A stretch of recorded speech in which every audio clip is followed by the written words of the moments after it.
നമ്മളെ ഡീമോട്ടിവേറ്റ് ചെയ്യാനായിട്ട് ഒരുപാട് എക്സ്റ്റേണൽ ഫാക്ടേഴ്സ് നമ്മുടെ ചുറ്റുമുണ്ടാവും. അതായത് നമ്മുടെ റിലേറ്റീവ്സ് അല്ലെങ്കിൽ ഫാമിലി നെയ്ബേഴ്സ് അങ്ങനെ കുറേ. നമ്മളൊരു ഫംഗ്ഷന് പോവുകയാണ് അല്ലെങ്കിൽ പുറത്തൊരു പബ്ലിക്കിൻ്റെ മുമ്പിൽ എത്തുമ്പോൾ നമ്മുടെ അടുത്ത് ക്വസ്റ്റ്യൻ വരും, എന്താ നിങ്ങൾ ചെയ്യണേ? അപ്പം നമ്മൾ പറയും PSC കോച്ചിങ്ങിന് പോകുമ്പോൾ PSC കോച്ചിങ് ചെയ്യാമെന്ന് പറയുമ്പോൾ തിരിച്ചിരിക്കുന്ന ഒരു ആറ്റിറ്റ്യൂഡ്, ഒരു പണിയും കിട്ടാത്തവർ അല്ലെങ്കിൽ ഒരു കഴിവില്ലാത്തവർ ചുമ്മാ നേരം പോക്കിന് പോവുകയാണ്, നേരം കളയാനായിട്ട് പോകുന്ന ഒരു സമ്പ്രദായമായിട്ടാണ് PSC കോച്ചിങ്ങിന് ജനറലി വിലയിരുത്തിയേക്കണേ. ബട്ട് അതൊന്നും നിങ്ങൾ മൈൻഡ് ചെയ്യരുത്. വീണ്ടും നമ്മൾ ഇവരെ തന്നെ ഫേസ് ചെയ്യുമ്പോൾ ഇപ്പം എന്താ ചെയ്യണേ? PSC കോച്ചിങ് ഇത് അപ്പോൾ അവരുടെ റിപ്ലൈ എന്ന് പറഞ്ഞ് ഇത് കിട്ടിയില്ലേ, കുറേ നാളായല്ലോ, ഇതൊക്കെ കിട്ടോ? ആ ഒരു ആറ്റിറ്റ്യൂഡിലാണ് നമ്മളെ കാണുന്നത്. നമുക്ക് ആ സമയത്ത് ശരിക്കും എന്താ പറയുക, ഫുൾ ഒരു ഡീമോട്ടിവേഷനാണത്.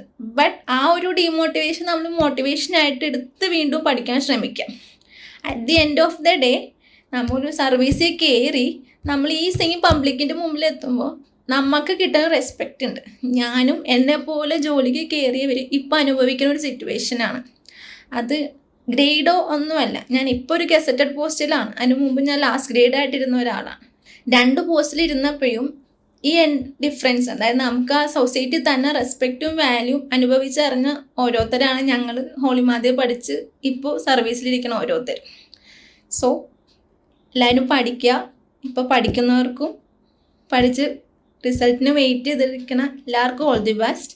അതോടൊപ്പം തന്നെ സിൻഡോ സാറിനും എൻ്റെ ടീം ഓഫ് ഹോളിമാതക്കും ഒരുപാട് നന്ദി. ഞങ്ങൾക്കൊരു സ്ട്രെയിറ്റ് പാത്ത്, ഞങ്ങളുടെ കരിയറിന് ഒരു ഗോൾ ഉണ്ടാക്കി തന്നത് സാറാണ്. സോ സാറിനും ഹോളിമാതക്കും ഒരുപാട് നന്ദി. Thank you.